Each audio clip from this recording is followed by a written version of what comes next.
Bom dia, meus queridos.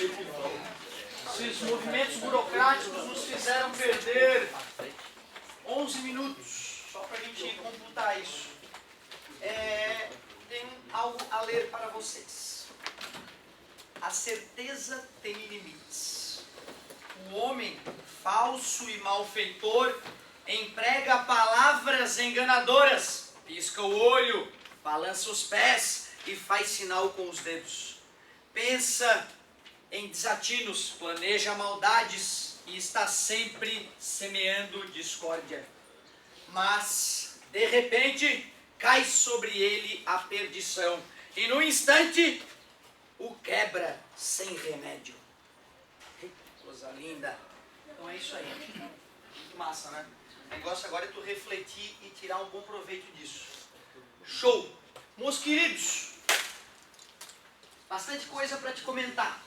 Capacidade térmica, quantidade de calor dividido por variação de temperatura. Se um corpo tem capacidade térmica de 10 calorias por grau Celsius, nós sabemos que ele exige 10 calorias para aumentar um grau. Se tu pega a capacidade térmica do corpo e divide pela massa dele, tu vai saber quantas calorias para cada grama do corpo variar um grau Celsius. A gente chama essa característica, que agora não é mais do corpo, e sim da substância que o compõe, de calor específico. Isolar uma substitui na outra, que macete, chamada de quantidade de calor sensível, porque dá para sentir, já que está em relação à temperatura. Mas se acompanhamos o aquecimento de um corpo, percebemos que na hora da mudança do físico, a temperatura não muda. Tivemos que criar a ideia de calor específico latente, que é na verdade quanta energia para uma grama daquela massa mudar de estado físico. Com que macete e que moleza, fizemos vários tipos de exercício. Aqueles para calcular a quantidade de energia para mudar a temperatura de um corpo, para variar o estado físico. Aquele que mistura os dois, que eu boto a coisa no estado sólido e peço para tu levar ela para o estado gasoso, que tu tem que intercalar que macete e que moleza, conhecendo a temperatura de mudança de estado físico. No caso da água estava fácil já, né? A UDESC uma vez fez com chocolate aquilo. Pediu quanto de calor para pegar a barra de chocolate sólida a tal temperatura e derreter até tal temperatura. Claro que dava a temperatura de fusão do chocolate, não é obrigado a saber isso, né? Cada chocolate vai ter a sua temperatura de fusão, dependendo de vários fatores. Bom, vimos que quando misturamos um corpo quente com um corpo frio, o calor vai do quente para o frio, portanto o corpo que está em menor temperatura recebe calor e o corpo que está em maior temperatura perde calor. Mas como a energia se conserva, cada caloria perdida pelo corpo quente é recebida pelo corpo frio. Portanto, se eu chamo de negativo o calor perdido e positivo o calor recebido, como eles têm o mesmo módulo, ao somá-los dá igual a... Esta fórmula eu não te fornecerei, eu fornecerei essas, mas essa não, porque isso não é uma fórmula, na verdade, é uma ideia, é um princípio, chamado de princípio das trocas de calor. Folheando o volume 2 da colega, eu percebi que faltou um comentário que às vezes é conectado com o resto da matéria. O que é potência? A ideia de potência nós já usamos na física no ano passado e volta e meia nós usaremos de novo. Potência, meus amigos, é energia dividido pelo tempo. Que energia, professor? Qualquer energia. Ou é transformada, ou é gerada, ou é perdida. Ano que vem nós veremos que os geradores têm potência dissipada, potência gerada, potência útil, assim como os receptores. Esse ano nós falaremos de potência das máquinas térmicas na termodinâmica. Não falamos ainda de termodinâmica, né? Só do estudo dos gases. Estudo dos gases chegamos a comentar, né? Sim? E 20 votou? Não? Ainda não? Então vai ser daqui a pouquinho. Daqui a pouquinho, vai ser muito legal essa matéria. Vamos entender como é que funcionam os motores, as turbinas de avião, fisicamente falando, né? Não vamos aprender a construí-las, certo? Nem as suas partes técnicas, mas vamos aprender as ideias que regem o funcionamento dessas máquinas.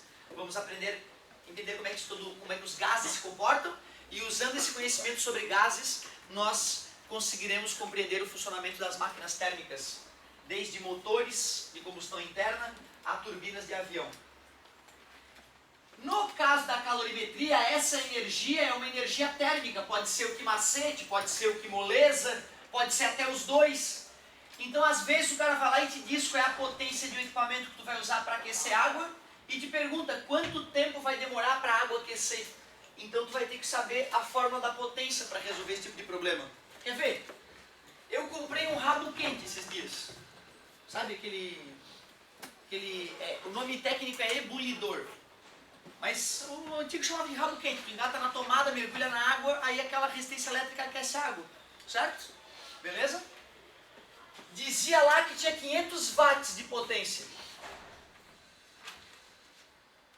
500 watts, 500 joules por segundo.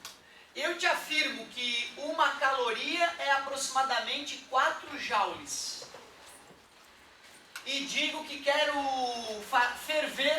eu quero ferver água que está na temperatura ambiente de 20 graus Celsius. Quanto tempo vai demorar para isso acontecer? Então, um exemplozinho para aquecer esta bela manhã.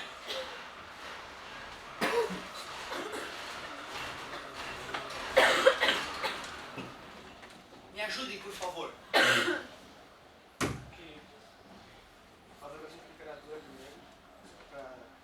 Já que eu quero ferver a água, né? A temperatura final é 100. Quanto é a variação? 80. Show.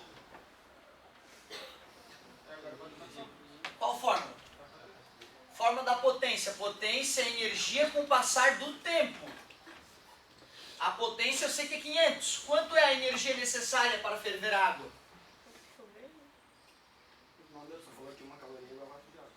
Eu só falei isso. Eu falei isso porque watts é joules por segundo. E na calorimetria a gente obtém as respostas em caloria, né? Concorda comigo? Vamos ver quanto de energia é necessário para aquecer a água. Massa de água, se é 1 litro, 1 quilo. E 1 quilo tem quantas gramas? 1000 gramas. O Czinho da água. 1 caloria grama grau Celsius. Variação de temperatura? 80. Eu precisarei de 80.000 calorias. 80.000 calorias. Como cada caloria é 4 joules aproximadamente, multiplicando por 4, 320.000 joules. Tudo bem para vocês? E agora sim que eu descobri a energia que eu preciso, que é 320.000 joules, eu posso descobrir quanto tempo será necessário para deixar a água a 100 graus Celsius. Ainda não entrou em ebulição, né? O tempo vai ficar então 320.000 dividido por 500. Corta os zerinhos. Vou colocar os zeros a mais. Vai ficar 3.200 dividido por 5. 32, né? Ou 320. 300 por 5 é 60. 64 mais um zerinho. 640 segundos. E 640 segundos, 10 minutos e 40 segundos. Tudo bem para vocês? 10 minutinhos, o ebulidor tem que estar dentro daquela água para que ferva. Tu vê, né? O quimacete já era familiar a nós. Fazer o quimacete é bobagem. Multiplicar por 4 não vou nem comentar, só uma transformação de unidade. 320.000 joules para aquecer 1 litro de água, ou seja, 1 quilo, de 20 para 100 graus Celsius. Peguei o ebulidor de 500 watts, que é joules por segundo. Sabia a potência, sabia a energia. Calculei o tempo, cortei os zerinhos, fiz a divisão. 640 segundos. Divide por 60, 10 minutos e 40 segundos. Uma caloria igual a 4 joules é regra, né? Sempre vai ser 4 joules. Cara, é isso que fez o Joule ficar famoso. O cara que descobriu isso foi o Joule. Ele fez um experimento. Temperatura médio grau e agitação das moléculas. Então tu vê, a calorimetria foi uma matéria que se desenvolveu a parte do trabalho de uma força, aquela matéria que a gente viu ano passado. Se eu quiser calcular a energia que uma força transferiu para um objeto, eu pego o valor da força, multiplico pelo valor do deslocamento e pelo cosseno do ângulo entre o vetor força e o vetor deslocamento. Newtons vezes metro. Então, quanto maior a força que eu faço para arrastar um objeto e quanto maior o deslocamento, mais energia eu gasto. A gente fez algumas questõezinhas. Depois, com essa fórmula, a gente desenvolveu a fórmula de energia cinética, mv²/2, a fórmula de energia potencial gravitacional, mgh, a fórmula de energia potencial elástica, kh²/2. Todas as ideias de energia na física derivam dessa ideia original, trabalho de uma força. Trabalho de uma força. força. Foi mais ou menos nessa época do ano passado que a gente viu isso. Quando a gente desenvolveu essa ideia de trabalho de uma força, nasceu a ideia de Joule, que é Newton vezes metro. Então, o que é um Joule? É tu fazer uma força de 1 Newton, arrastar um corpo por 1 metro, quando o ângulo for 0 grau. Então eu faço 1 Newton durante 1 metro, e o ângulo entre o deslocamento e a força é 0. Isso vai dar um trabalho de 1 Joule, 1 Newton metro. Observem que 1 Joule, que é a energia transferida para um objeto quando uma força de 1 Newton atua nele por 1 metro, é totalmente distinto da ideia de uma caloria. Uma caloria é a energia necessária para aquecer 1 grama de água de 14,5 para 15,5 graus Celsius. Mas aí o Joule começou a pensar, se temperatura mede o grau de agitação das moléculas do corpo, se eu pegar uma hélice, jogar essa hélice dentro de uma caixa praticamente o que é diabática mesmo? Não ganha nem perde calor, isolada, tipo com isopor. Boto água ali dentro, pego um eixo e boto uma hélice ali dentro. Assim, quando eu girar esse eixo, a hélice gira agitando a água. Se eu executar um trabalho aqui nesse eixo, por exemplo, eu posso usar cavalos para girar essa roda e fazer a água ficar mais agitada. Eu posso calcular qual é o trabalho que esses cavalos aplicarão. É só fazer experimento em laboratório. Ver que massa que o cavalo consegue puxar para cima com o passar do tempo. É daí que a gente consegue saber a potência de um cavalo hoje. Por isso que a gente mede a potência dos carros não em watts, em cavalos às vezes. Porque originalmente era assim. Quantos cavalos tem a tua carruagem? A minha carruagem tem 8 cavalos. Porra, poder, hein? A minha tem 1. Então tu vê, até hoje a gente usa essa conversão, né? O Joule fazia isso, ele pegava os cavalos, botava no laboratório, amarrava um peso no cavalo, chicoteava o bichinho e media quanto tempo ele demorava para levantar lá 50 quilos. E calculava a potência do animal. Como ele fazia isso com diferentes animais, ele tinha a potência média de um cavalo. Tu vê que interessante, né? O cara calculou a energia que ele aplicou nessa hélice e concluiu que toda a energia tinha ido para a água, que ficou agitada pelo seu movimento. Se a água ficou mais agitada e se a temperatura mede o grau de agitação das moléculas, a água tem que aquecer. No começo a galera disse, ô Joule, não delira, cara. Tu acha que tu vai mexer na água, a água vai esquentar? Ele, claro, se a ciência está correta, tem que ser. Se a temperatura mede o grau de agitação das moléculas, quando eu agito as moléculas, mesmo com a mão, ela tem que aquecer. O senhor está querendo me dizer que quando tu mexe as tuas mãos, o ar se aquece? Sim, óbvio. Se a temperatura mede o grau de agitação das moléculas, tu não deves achar que quando a minha mão bate no ar, o ar fica mais calminho, né? Eu acabo agitando o ar. Como essa transformação de temperatura é muito, muito diminuta, mesmo que nós todos agitássemos o ar com nossas mãos, a sala não ia ficar quente por isso. A sala ia ficar quente porque o nosso corpo ia aquecer para fazer serviço e ia irradiar mais energia para o ambiente. É um outro processo. Mas tu vê, né? Agitar um objeto faz com que ele aqueça. Bater num objeto aumenta a temperatura das moléculas onde eu bati nelas. Aquecer as mãos esfregando elas é um exemplo disso. Certo?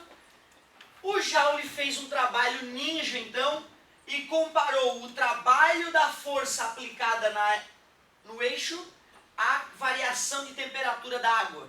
E com isso, ele mostrou que uma caloria é aproximadamente 4,2 joules, 4,18 para ser mais preciso. 4,18 joules aproximadamente. No vestibular, geralmente a gente usa que uma caloria são 4 joules. Tu vê esse comentário que eu fiz importante para a gente conectar as ideias anteriores a essa, né, a ideia de joule com a ideia de caloria.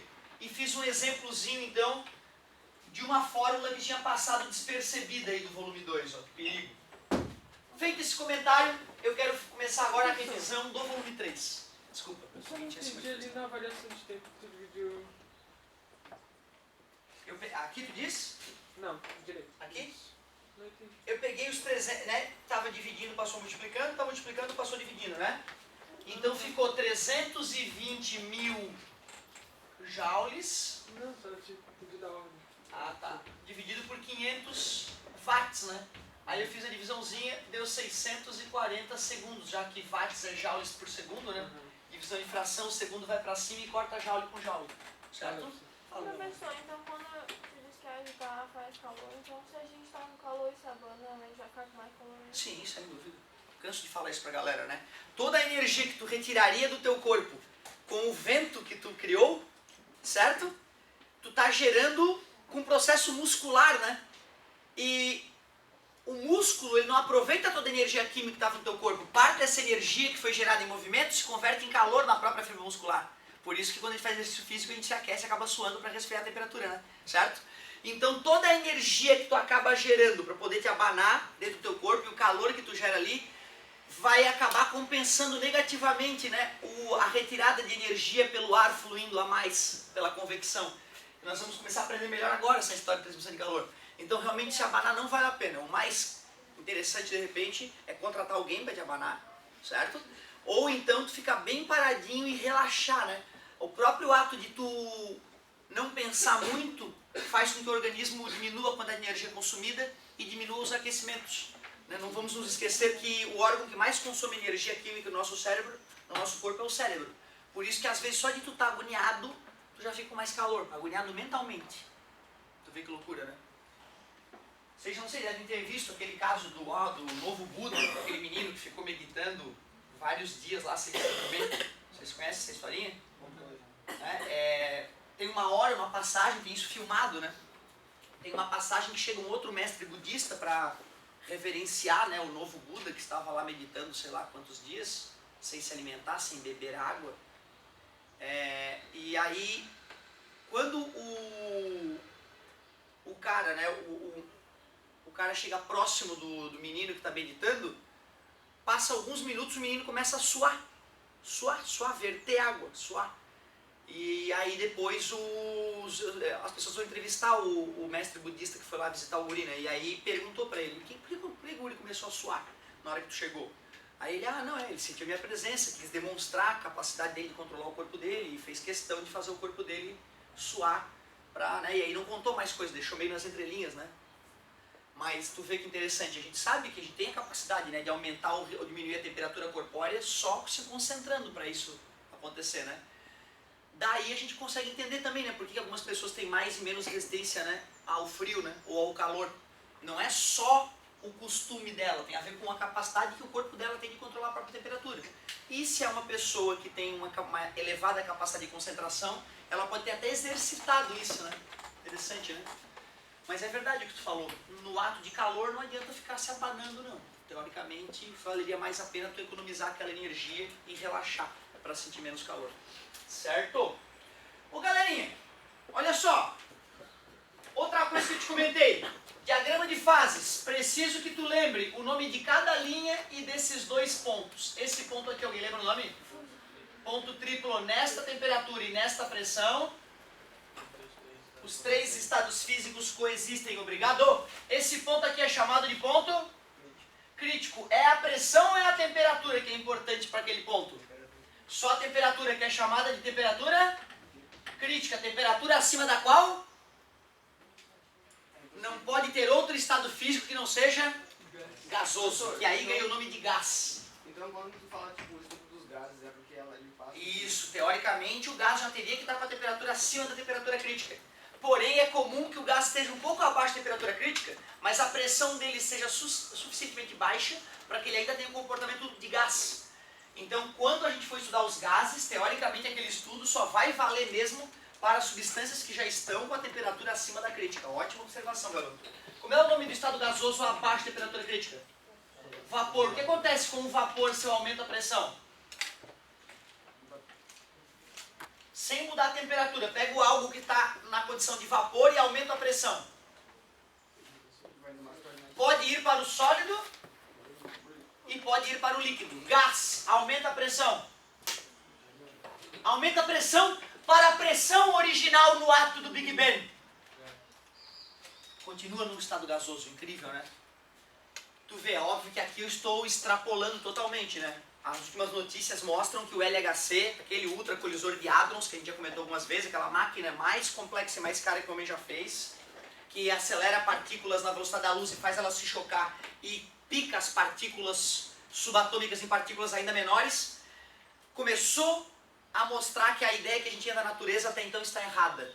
Né? A a ideia que a gente faz da natureza, que é chamada de modelo padrão, né? Como é que os átomos reagem, como é que os átomos são compostos. Então tem uma teoria lá, os átomos reagem dessa maneira.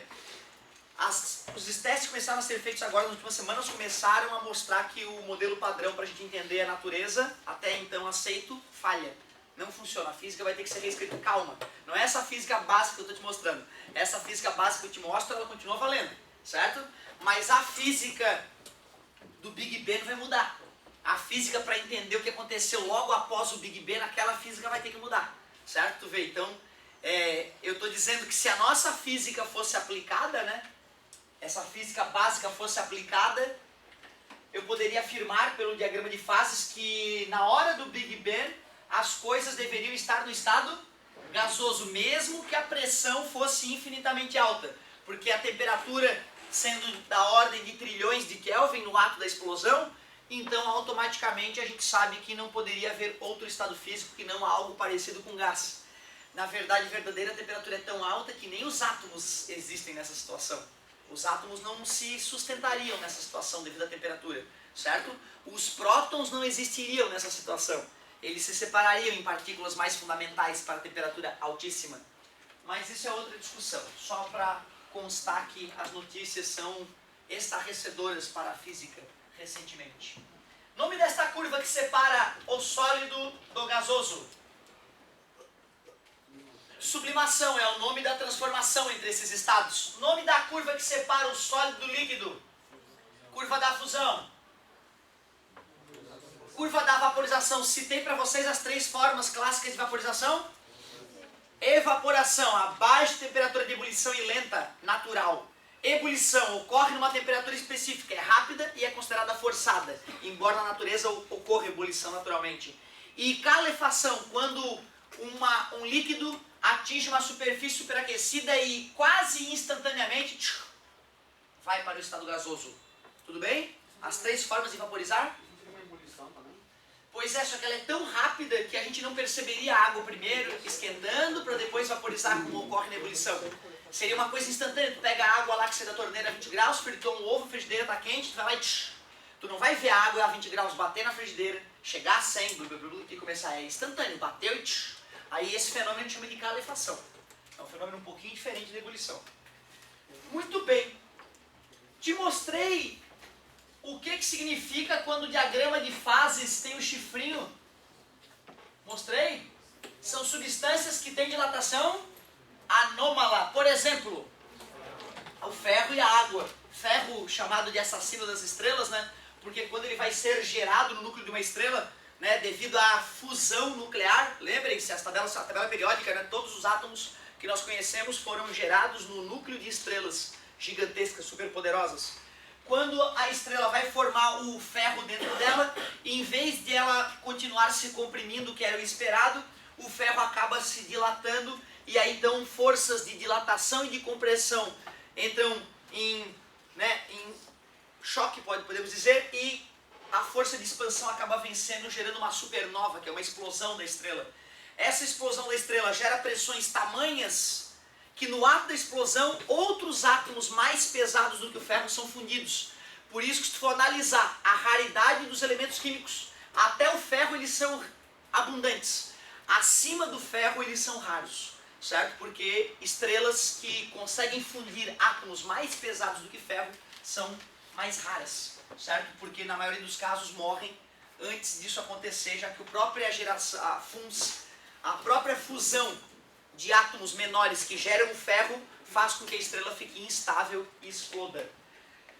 Mas o mais legal é lembrar que se eu pego água no estado e piso nela com uma lâmina fina, aumentando a pressão, ela vai para o estado líquido, explicando a famosa patinação no gelo, certo? Que deveria se chamar patinação na água, né? Certo? Já que o patins está deslizando numa lâmina de água e não de gelo. Muito bem. Então estamos bem encaminhados aí. Tudo isso era revisão.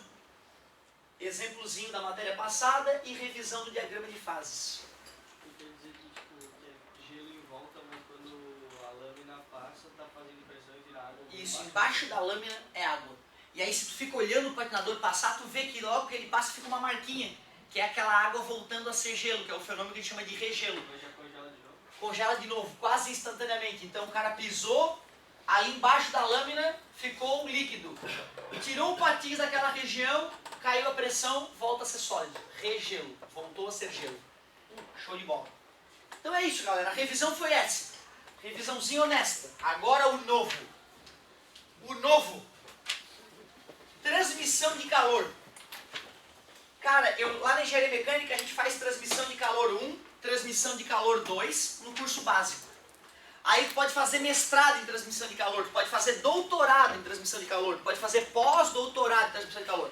Então tu vê, eu vou te mostrar a matéria em uma aula, em meia aula, e tu poderia estudar a tua vida toda a matéria, só para tu sentir como nós seremos superficiais. Certo? Calor. Calor é energia térmica em trânsito, lembra? Iniciozinho da termologia. E o calor flui do corpo de maior temperatura para o corpo de... Hoje eu vou te mostrar as 3 maneiras pela qual o calor pode fluir. Vamos começar com uma que é bem fácil porque ela é só teórica, não tem matemática nenhuma por trás dela. Convecção. Convecção, pessoal, é a transmissão de calor que se dá devido ao movimento de massa. Então, o que causa a convecção? Aliás, como o calor é transmitido? O calor é transmitido devido ao movimento de massa. Se não tem massa se deslocando da região quente para a região fria, não existe convecção. Nos materiais sólidos, as partículas migram dentro do material. Quando eu pego uma barra de ferro e aqueço uma parte e deixo fria a outra parte, átomos de ferro migram da região quente para a região fria. Tem fluxo de átomos dentro da barra de ferro. Tu entende o que eu digo? Aqui está uma barra de ferro. Aí aqui eu botei fogo. Aqui eu botei umas pedrinhas de gelo. Então aqui está 0 grau e aqui está 300 graus. Nós sabemos que vai ter calor fluindo da esquerda para a direita. Eu te pergunto, tem um átomo de ferro ali? Átomo de ferro. Aí começa a ficar aquecido. Ele sai caminhando dentro da estrutura metálica para ir para a parte fria. Não, mas de forma alguma. Deixa eu te ensinar o que é material sólido. O material sólido, as moléculas estão agarradas umas às outras, vibrando. Como elas estão agarradas umas às outras, tu pega o vergalhão, tenta torcer ele, solta ele, volta à posição dele. Isso prova que os átomos estão agarrados uns aos outros. Tu vai lá e volta. Ele vibra, mas jamais o átomo, se não ficou líquido, né, cara? Se não ficou líquido para o átomo sair andando dentro da estrutura, para os átomos poderem se deslocar uns em relação aos outros, aceitável? Fica ligado, meu querido, precisa de te acordadaço. Dentro de um material sólido há movimento de massa? Não, há vibração, mas o átomo não sai passeando dentro da estrutura. Aceitável? Vai existir convecção nos sólidos? Não, porque nos sólidos não há movimento de matéria para o calor fluir. Agora, calor está chegando, fecha os vidros, liga o condicionador de ar. Puta, aqui está um calor dos infernos, e o aparelho é ele que faz o calor ir embora. Como pode eu aqui, do outro lado da sala, conseguir sentir o... Ah, que gostosinho, tá friozinho. Como explicar isso? O ar quente tende a subir. O balão de ar quente nos lembra disso, né? Até sabemos o porquê disso, né? O empuxo, né? Quando ele diminui de densidade, o empuxo é maior que o peso, ele... E quando o ar quente que está aqui em volta de mim sobe, eu fico sem ar? Não. O ar mais frio que está vindo do aparelho vem descendo, né? Já que ele está mais denso, né? E ele vem escoando aqui por baixo, ó. O ar quente que estava perto de mim subiu. E aí o ar frio que vai bater no meu corpo vai se aquecer, né? E ao aquecer tende a... E aí o ar quente penetra no teto e vai para lá no andar de cima. Não, nada a ver, né? Nada a ver. Como é que vai penetrar o ar, penetrar o teto? Que absurdo, né, cara? Não, nada a ver. Aí essa nuvem de ar quente vai ser empurrada por mais ar quente e ela começa a migrar para cima do aparelho. Aí tu vê, o aparelho vai sugar esse ar quente, esfriá-lo e jogar o ar frio para a sala de aula. Esse ar frio vai descer mais uma vez porque ele é mais denso. E o ar quente, que é menos denso, vai... Tu acredita que depois que a gente liga o aparelho, daria para medir que na parte de cima aqui vai ter ar quente indo para o aparelho e vai ter ar frio vindo por baixo. Nós conseguiríamos perceber que tem ar quente indo para lá por cima e ar frio vindo para cá por baixo. Vai ter uma corrente de ar, vai ter movimento de massa, levando o calor daqui para lá e trazendo o frio de lá para cá, né? Trazendo o ar frio, porque na verdade o frio não existe, né? O que existe é a ausência de calor, certo? Sim, eles vão trocando energia no meio do processo, né? Então, por isso que a temperatura, tu não vai botar a mão, nossa, que quente que tá aqui, que gelado. Porque o ar que estava gelado lá, ele já foi roubando o calor do piso aquecido, das pessoas aquecidas, entendeu? Então, na verdade, eu estou te mostrando qual é o principal fator que faz o calor fluir. Mas vão ter outros fatores, outros dois fatores muito importantes que tem a ver com o que tu comentou. Parabéns pela observação. Se o aparelho está atrás da sala, o fluxo de ar vai fazer assim, né? Exatamente. O aparelho, para tentar melhorar, para tentar fazer com que o ar frio não desça lá, para que aquela galera não aproveite o melhor do ar frio para elas. E aí, à medida que o ar frio vem se deslocando, já não vai resfriar também a galera que está aqui na frente, né? E o coitado aqui se arruma, né? Para isso ficar menos injusto, o aparelho joga o ar frio para cima, né? Para que ele, por inércia, chegue até por aqui, pelo menos, e depois comece a descer, resfriando quase igualmente a galera da frente. Então, tu vê, o aparelho foi concebido para melhorar ainda mais a convecção, certo? Que aí, se o ar frio está chegando até aqui, ele, ao descer em cima do ar quente, ele já vai fazer o ar quente subir nessa mesma região, né? E já vai estar tendo troca de calor, né? Enquanto um sobe e o outro desce, como ele comentou. Isso aqui, assim, no começo da sala, quando a região do ar quente sobe e eu pegar e fizer, sei lá, 4 furos no teto, eu vou quebrar o ciclo da corrente de ar. Cara, existem muitos sistemas de condicionador de ar que eles são quase naturais. Que tem escotilhas no teto do ambiente com sensores de temperatura e o computador escolhe quais escotilhas abrem e fecham. Então, o próprio ambiente tendo algum gradiente de temperatura, alguma diferença de temperatura, o próprio sistema entende isso e, já que o ar quente está aqui, eu vou abrir essa escotilha e vou jogar o ar quente para fora. Tu vê, tem ar frio fora do teto. Vou abrir a escotilha e vou deixar o ar frio entrar. E aí tu usa o próprio vento do ambiente e as próprias temperaturas diferentes dentro de um prédio para o calor fluir e deixar o prédio mais confortável. Tem um prédio de engenharia, que se eu não me engano, feito na Alemanha, que além dos caras terem gramado toda a parte superior do prédio, que ficou tipo uma montanha, o prédio gramada. Então, já tem grama, que vai absorver energia radiante do sol, transformando em outras energias, energia química, por exemplo, fotossíntese. Então, parte da energia que bateu no prédio já não vai esquentar o prédio. E os caras fizeram escotilhas, como um formigueiro. Minto, eles copiaram a ideia do cupinzeiro. O cupim é mestre em condensador de ar. Os cupins são muito melhores que os seres humanos em sistemas de ar-condicionado. E aí, os cientistas percebiam como é que esses cupins conseguem sobreviver se o filhotinho dele tem que estar numa temperatura específica para poder crescer. Como é que o cupinzeiro sobrevive ao inverno e ao verão, sem os filhotinhos, sem os ovinhos morrerem? Eles foram vendo que os cupins têm vários tipos, né? Os caras que dão porrada quando alguém vai invadir o ninho, os caras que organizam a comida, os caras que alimentam é estratificada a sociedade do cupim, né? Assim como da formiga e das abelhas, né? Tem as operárias, tem a rainha, e dentro dos cupins tem vários tipos de operários. Tem os operários, cara, que são a galera do ar-condicionado. Eles ficam, não é piada não, cara, é uma coisa que é real, entendeu? É uma coisa assustadora, beira o sobrenatural. O cupim fica lá com as anteninhas dele na portinha do cupinzeiro, e aí ele sente, ar frio, cara. Ih, Cacilda, ele vai lá e fecha aquela portinha. Enquanto o outro lá, putz, um arzinho quente e gostoso, ele abre um furinho pro ar começar a penetrar no cupinzeiro. E os operários lá dentro mudam os tubos, cara, de ar lá dentro, pro ar poder fluir. Puta que o pariu. Então, na verdade, o homem vendo isso na natureza, pensou, vou fazer igual. Eu vou imitar esses cupim, e nasceu esse prédio da engenharia lá na Alemanha, que vale a pena tu botar no YouTube aí.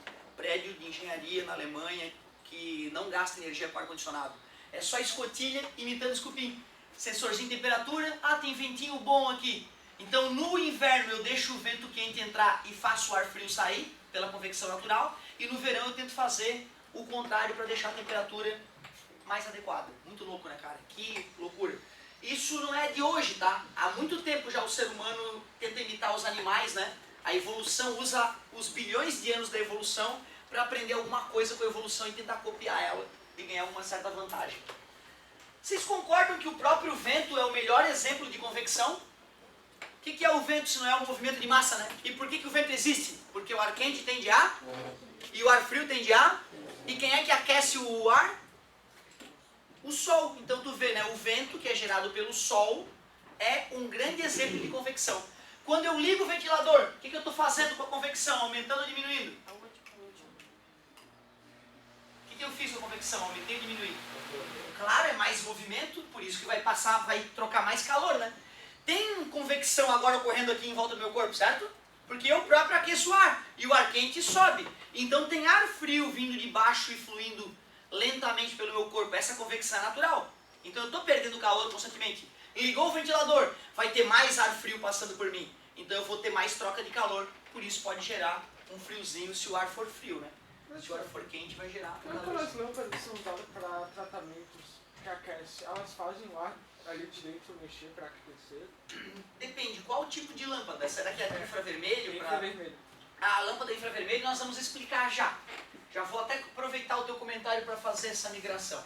Só vou fazer mais um último comentário da convecção. O calor é transmitido devido ao movimento de massa. Só ocorre em líquidos e gases. Natural, né? Que só ocorre em líquidos e gases, né? Porque tem que ter movimento. E nos sólidos não há movimento. A água, já viu a água fervendo? Óbvio. Tu já percebeu que não é parado, né? A água não está parada ali, começa a ferver. Se tu olhar para a água, tu percebe que tem água aquecida vindo de baixo. E se tu olhar para as paredes da panela, de longe, né? Não vai enfiar a cara ali. Tu vai ver que tem água fria descendo pelas paredes. Certo? Então tu vai ver que tem movimento de água ali. É a convecção acontecendo na água. Agora tu jamais vais ver a convecção numa barra sólida. Tu jamais vais ver a convecção dentro da parede sólida. Só se fosse nos gases dentro dos tijolos furados. A única coisa a mais que eles cobram geralmente, além desse conhecimento básico de convecção, é o sistema de brisas. Vamos pensar, fosse para a praia. Aí tem lá areia, onde a gente queima os pezinhos, e tem a aguinha, onde estão os peixinhos. É dia. E depois a mesma praia, o peixinho dormiu e é noite. O que nós sabemos? O que nós sabemos sobre a temperatura da areia durante o dia? Quente, né? A gente está queimando o pé na areia, corre para a água. A gente sabe que a água está numa temperatura menor que da areia, concorda comigo? E o ar quente... E depois que o ar quente sobe, as pessoas que estavam na praia sofrem de súbita falta de ar e morrem. Nada a ver, né? O ar frio que estava em contato com a água acaba escoando, ocupando essa região de baixa pressão. Por isso que quem está na beira do mar num dia calmo e é sol, tu vai perceber que tem uma brisa gostosinha vinda do mar. Claro que se estiver tendo um ciclone, uma tempestade na região vizinha, ou tu está do lado da Cordilheira dos Andes, aí sim o fluxo de ar pode ser alterado pela geografia e por outras condições climáticas, né? Mas se não tem tempestade, não tem ventania naquele dia, tu vai para a beira do mar, gostoso, uma brisinha vindo do mar. Tem que ser, porque a física, né, não tem que falhar nesse caso. Se tiverem outras correntes de ar envolvidas, né, tá aquele vento sul e forte, aí não dá, né, meu querido? Aí, obviamente, tu não vai conseguir perceber o sistema de brisa. Mas aí chegou a noite, o sol se pôs, o que nós percebemos aí no final da tarde, a noitinha, começando a noitinha, da temperatura da água e da areia? Dá a sensação, inclusive, que o mar está mais quente do que durante o dia. Na verdade, é porque o teu corpo trabalha com comparações de temperatura. Como o mar demorou mais a esquentar, vai demorar mais a esfriar. E a areia vai esfriar rápido, assim como esquentou rápido. Portanto, o ar quente agora está sobre o mar. E o ar quente e o ar frio sobre o continente vai migrar para essa região de menor pressão que se formou. Por isso que aí nós teríamos o terral durante a noite. É uma brisa que vai da terra para o mar. Certo? Beleza? Então isso é chamado de sistemas de brisa. É a aplicação da convecção para entender por que durante a noite, na beira da praia, o ventinho sopra para o mar e por que durante o dia, na beira da praia, o ventinho sopra do mar. Certo, meu querido? As lâmpadas, na próxima aula eu vou te mostrar a radiação. Radiação ou irradiação são sinônimos. Irradiação, que é o calor transmitido por ondas eletromagnéticas. Tu vê, né, cara?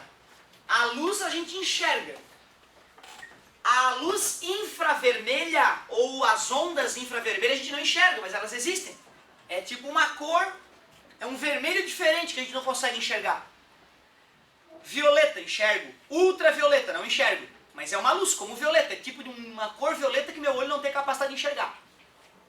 Apesar de ultravioleta ter maior frequência, obviamente, do que o infravermelho, ultravioleta, frequência acima do violeta. Infravermelho, frequência abaixo do vermelho.